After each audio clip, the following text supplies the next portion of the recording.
চীন এবং ভারত এই দুই দেশের সামরিক শক্তি তুলনা করলে একটি কিন্তু বিশেষ অস্ত্র তুলে ধরতে হয়।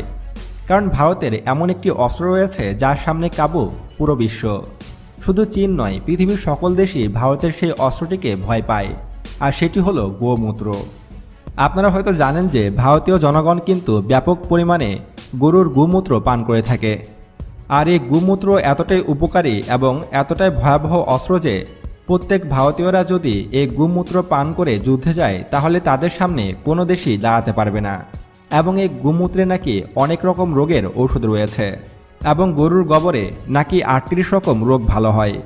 আপনি এই ঋষির বক্তব্যগুলো শুনুন, তারপর আবার ভিডিওতে ফিরে আসি।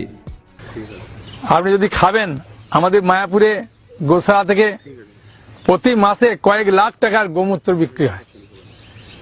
গোমূত্র খেলে 38টা রোগ ভালো হয়। एक गाय का गोबर जो होता है वो कोहिनूर हीरे से भी ज्यादा महंगा होता है। सुप्रीम कोर्ट का वाणी। आप एक काम करिए, हॉस्पिटल्स बंद कर दीजिए और आप गायों के तबेले में वहाँ पे बेड्स लगवा दीजिए। वहाँ लोग गौमूत्र पीते रहेंगे, वहाँ गोबर खाते रहेंगे और बीमारियां ठीक होती रहेंगी।